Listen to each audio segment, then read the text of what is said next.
નમસ્કાર મિત્રો, અક્ષર અકાદમીના online platform પર હું પ્રોફેસર ડૉક્ટર બી.સી. રાઠોડ આપનું સ્વાગત કરું છું.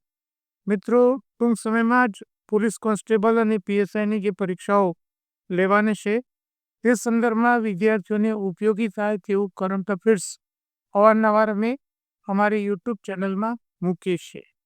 આજનો આ જે વિડીયો છે એ વિડીયોમાં ફેબ્રુઆરી 2025 દરમિયાન ગુજરાતને લગતું જે કરંટ અફેર્સ છે તેના મુદ્દા આપણે અહીંયા જોઈશું. મિત્રો, અમારા કરંટ અફેર્સની વિશેષતા એ છે કે અમે એ મહિના દરમિયાન બનેલી જે ઘટનાઓ છે એનો જ અમે સમાવેશ કરીએ છીએ. અગાઉ જૂનું કરંટ અફેર્સ કે 3-4 મહિનાની ઘટના અમે અમારા કરંટ અફેર્સમાં મૂકતા નથી. હા, એ ઘટના અમે મહિના પહેલાં કે 2 મહિના પહેલાં મૂકી દીધી હોય છે. એટલે આજે આપણે આ જે કરંટ અફેર્સ છે એના વિશે જોઈશું. વિડીયો શરૂઆતથી અંત સુધી જોશો, કારણ કે જે પ્રશ્નો છે એ પ્રશ્નો તમને એક જ વિડીયોમાં ગુજરાતને લગતા કરંટ અફેર્સના મુદ્દા તમને મળી રહેશે. બીજી વિનંતી છે કે હજુ સુધી જો તમે અમારી યુટ્યુબ ચેનલને સબસ્ક્રાઈબ ન કરી હોય તો એને સબસ્ક્રાઈબ કરી દેશો. હવે આપણે જોઈશું ગુજરાતનું જે કરંટ અફેર્સ છે એને લગતા 30 મુદ્દા છે, 30 જેટલા પ્રશ્નો છે. જોઈએ. સૌથી પહેલું સવાલ એ છે અને પરીક્ષા માટે અગત્યનું કહી શકાય તેઓ ગુજરાતમાં યુનિફોર્મ સિવિલ કોડ એટલે કે યુસીસી સમાન નાગરિક સંહિતા માટે રચવામાં આવેલ સમિતિના અધ્યક્ષ કોણ છે? તો નિવૃત્ત ન્યાયમૂર્તિ રંજના દેસાઈ. મુદ્દો છે તમારે યાદ રાખવાનો છે. ગુજરાતમાં પણ સમાન સિવિલ કોડ લાદવા માટે એક સમિતિની રચના કરાવવામાં આવી છે અને એના અધ્યક્ષ ન્યાયમૂર્તિ રંજના દેસાઈ છે. તાજેતરમાં પ્રસિદ્ધ થયેલ આંકડા મુજબ ગુજરાતમાં 1 લાખની વસ્તીથી કેટલા પોલીસ કર્મીઓ છે? તો આ મુદ્દો પણ અગત્યનો કહી શકાય કે ગુજરાતમાં 1 લાખની વસ્તીથી પોલીસ કર્મીઓની સંખ્યા 124 છે. ગુજરાતમાં 1 લાખની વસ્તી સામે પોલીસ કર્મીઓની સંખ્યાની બાબતના રાજ્યોમાં ગુજરાતનો નંબર કેટલો છે? તો ગુજરાતનો નંબર એ 6થો છે. બીજા રાજ્યોમાં પોલીસનું પ્રમાણ એ વધારે છે. ફાર્મસી કાઉન્સિલ ઓફ ઇન્ડિયાના આંકડા મુજબ ગુજરાતમાં નોંધાયેલ ફાર્માસિસ્ટની સંખ્યાની બાબતમાં દેશમાં કેટલામો નંબર છે? તો એ 10મો નંબર છે. બીજા 9 રાજ્યો એવા છે જેમાં નોંધાયેલા ફાર્માસિસ્ટની સંખ્યા આપણા કરતાં વધારે છે. 7 થી 11 ફેબ્રુઆરી 2025 દરમિયાન બિમસ્ટેક યુવા શિખર સંમેલન ક્યાં યોજાઈ ગયો? પરીક્ષા માટે અગત્યનું કહી શકાય તો આ સંમેલન ગાંધીનગરમાં યોજાઈ ગયું. હા, એને લગતો જ બીજો સવાલ છે. 7 થી 11 ફેબ્રુઆરી 2025 દરમિયાન ગાંધીનગરમાં યોજાયેલા બિમસ્ટેક યુવા શિખર સંમેલનનું ઉદ્ઘાટન કોણે કર્યું? તો કેન્દ્રીય મંત્રી મનસુખ માંડવિયાએ. એના પછીનો સવાલ છે ગુજરાતની એક નિમણૂક અંગેનો. ગુજરાતના નવા મુખ્ય સચિવ તરીકે કોની નિમણૂક થઈ છે? તો પંકજ જોશીની નિમણૂક થઈ છે. એના પછીનો જે સવાલ છે પરીક્ષા માટે અગત્યનો કહી શકાય, કારણ કે એ સુરક્ષાના સંદર્ભમાં છે. ભારતીય ટાપુઓની સુરક્ષા માટેના જળથળ રક્ષા 2025નું આયોજન ક્યાં કરવામાં આવ્યું? તો તેનું આયોજન એ બેટ દ્વારકા ખાતે કરવામાં આવ્યું છે. અગત્યનો પ્રશ્ન કહી શકાય. એક રેકોર્ડ અંગેનો પ્રશ્ન છે. તાજેતરમાં કયા સ્થળે 36 લાખ રુદ્રાક્ષથી બનેલા 36 ફૂટ ઊંચા શિવલિંગને ઇન્ડિયા બુક ઓફ વર્લ્ડ રેકોર્ડ્સમાં સ્થાન મળ્યું છે? તો આ વલસાડ જિલ્લાના દુલસાડ ગામે આ શિવલિંગ બનાવવામાં આવ્યું હતું. 26 ફેબ્રુઆરી 2025ના રોજ અનિલ જોશીનું અવસાન થયું. તે કયા ક્ષેત્રે જાણીતા હતા? તો એ પોતે સાહિત્યકાર હતા, કવિ અને નિબંધકાર હતા. બરફના પંખી એમનો જાણીતો કાવ્ય સંગ્રહ છે.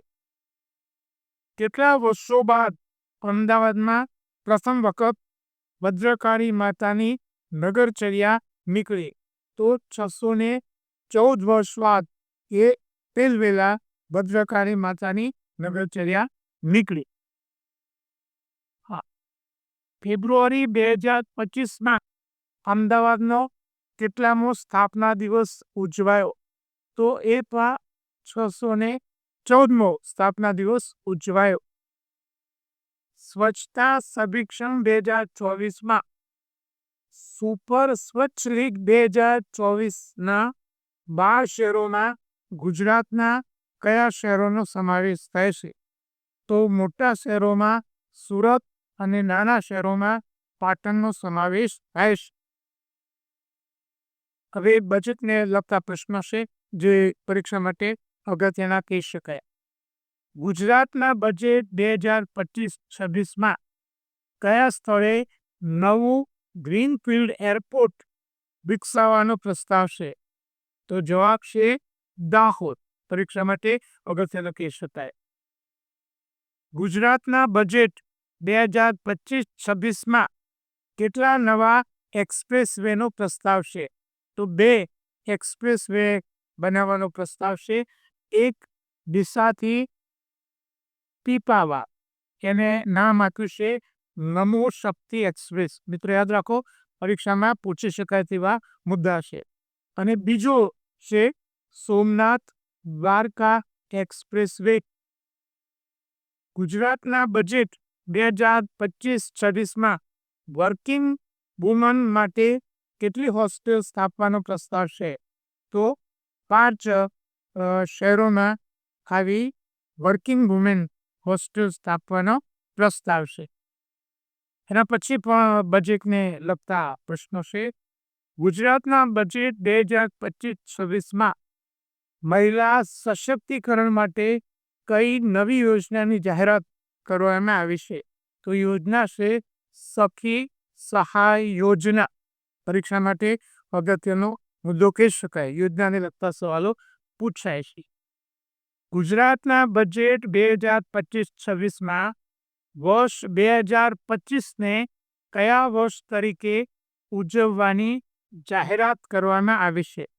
તો શહેરી વિકાસ વર્ષ. આ પણ યાદ રાખવા જેવો સવાલ છે. વર્ષ 2025-26 બજેટનું કુલ કદ કેટલું છે? તો 3,70,250 કરોડ. ગુજરાતના ઇતિહાસનું આ સૌથી મોટામાં મોટું બજેટ છે. ગુજરાતના વર્ષ 2025-26 બજેટમાં ગૃહ વિભાગ માટે કેટલું ભંડોળ ફાળવવામાં આવ્યું છે? તો 12,659 કરોડ. ગુજરાતના વર્ષ 2025-26 બજેટમાં રાજ્યમાં કેટલા ગ્રોથ હબ વિકસાવવાનો પ્રસ્તાવ છે? તો 6. પરીક્ષા માટે આ પણ અગત્યનો મુદ્દો કહી શકાય. હા, એના પછીનો જે પ્રશ્ન છે પરીક્ષા માટે એ મોસ્ટ આઈએમપી કેવો તો કહી શકાય, કારણ કે એમાં જુદા જુદા મુદ્દા યાદ રાખવાના છે. ગુજરાતનું વર્ષ 2025-26 બજેટ વિકાસના કયા 5 સ્તંભ પર આધારિત છે? સવાલ અને આ રીતના પણ પૂછાય કે ગુજરાતનું બજેટ 2025-26 વિકાસના કેટલા આધાર સ્તંભો ઉપર નિર્ભર છે? તો 5 આધાર સ્તંભો. કયા કયા છે એ તમારે યાદ રાખવાનું છે. નંબર 1 છે સામાજિક સુરક્ષા, બીજું છે માનવ સંસાધન વિકાસ, ત્રીજું છે આંતર માળખાકીય સુવિધા, ચોથું છે આર્થિક પ્રવૃત્તિઓનો વિકાસ અને પાંચમું છે ગ્રીન ગ્રોથ. પાંચમું છે ગ્રીન ગ્રોથ અપ. હા, એના પછીના 2 પ્રશ્નો પણ પરીક્ષા માટે અગત્યના છે, બજેટમાંથી જ નીકળ્યા છે. ગુજરાત દેશના કુલ જીડીપીમાં કેટલો ફાળો આપે છે? તો 8.3%. પરીક્ષા માટે યાદ રાખવા જેવો મુદ્દો છે. દેશના કુલ ઔદ્યોગિક ઉત્પાદનમાં ગુજરાતનું યોગદાન કેટલું છે? તો 18%. ગુજરાતના વર્ષ 2025-26ના બજેટમાં કેટલા નવીન હાઈસ્પીડ કોરિડોર વિકસાવવાનો પ્રસ્તાવ છે? તો 12. ગુજરાતના વર્ષ 2025-26ના બજેટમાં સૂચિત ડીસા પીપાવાવ એક્સપ્રેસ વેને શું નામ આપવામાં આવ્યું છે? નમો શક્તિ એક્સપ્રેસ વે. એ આપણે અગાઉ જોયું છે. જે એના પછીનો મુદ્દો. હા, ગુજરાતના વર્ષ 2025-26ના બજેટમાં સંત સુરદાસ યોજના, આ પણ પરીક્ષા માટે અગત્યનો સવાલ કહી શકાય. યોજના અંગેના પ્રશ્નો પૂછાતા હોય છે. હેઠળ દિવ્યાંગોને કેટલી વાર્ષિક સહાય આપવાની જોગવાઈ છે? તો ₹12,000. યાદ રાખો. ગુજરાતના વર્ષ 2025-26ના બજેટમાં કયા સ્થળે નવી કૃષિ ઇજનેરી કોલેજ સ્થાપવાનો પ્રસ્તાવ છે? તો થરાદ. ગુજરાતના વર્ષ 2025-26ના બજેટમાં કયા સ્થળે નવીન કૃષિ કોલેજ સ્થાપવાનો પ્રસ્તાવ છે? તો જામનગરમાં. એના પછીનો એક મુદ્દો જે એવોર્ડ મેં લખતો છે, પરીક્ષા માટે અગત્યનો કહી શકાય.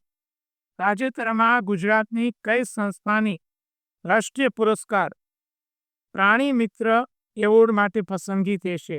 તો એ જામનગર ખાતેની વન તારા સંસ્થા, અનંત અંબાણીની એ સંસ્થા છે. અને થોડાક દિવસ પહેલા જ વડાપ્રધાન શ્રી નરેન્દ્ર મોદીએ ત્યાં એની મુલાકાત લીધી હતી. હા મિત્રો, પરીક્ષાની તૈયારી કરવા માટે અમારી બે ખૂબ જ ઉપયોગી એવી ટેલિગ્રામ ચેનલ છે, બીસી રાઠોડ કરંટ અફેર્સ, કે જેમાં અમે રોજેરોજનું કરંટ અફેર્સ મૂકીએ છીએ. માસિક કરંટ અફેર્સ દિવસની 10 થી 15 જેટલી પોસ્ટ મૂકવામાં આવે છે. વિશિષ્ટ દિવસ હોય તો એ દિવસને લગતી વિગતો અને ક્વિઝને લગતી વિગતો મૂકીએ છીએ. અમારી બીજી ટેલિગ્રામ ચેનલ છે ગૌરવંતી ગુજરાતી, કે જેમાં અમે ગુજરાતી ભાષા, સાહિત્ય અને વ્યાકરણને લગતી પોસ્ટ મૂકીએ છીએ. સાહિત્યકારનો જન્મદિવસ કે પુણ્યતિથિ હોય તો તે દિવસે પણ અમે પોસ્ટ મૂકીએ છીએ. હજુ સુધી જો તમે અમારી આ બંને ટેલિગ્રામ ચેનલમાં જોડાયેલા હોય તો એમાં જોડાઈ જવા વિનંતી છે. વધુમાં અમે અમારો મેટર ઇન્સ્ટાગ્રામ અને ટ્વિટર ઉપર શેર કરીએ છીએ, તો અમારા બંને પ્લેટફોર્મને ફોલો કરવા વિનંતી છે. વધુમાં આજનો આ વિડીયો આપને પસંદ આવ્યો હોય તેને લાઈક કરીને શેર કરવાનું ભૂલતા નહીં. અને હજુ સુધી જો તમે અમારી આ ચેનલને સબસ્ક્રાઈબ ન કરી હોય તો ચેનલને સબસ્ક્રાઈબ કરી દેશો. અને હા, બેલ આઇકોનને ચાલુ કરવાનો ભૂલતા નહીં.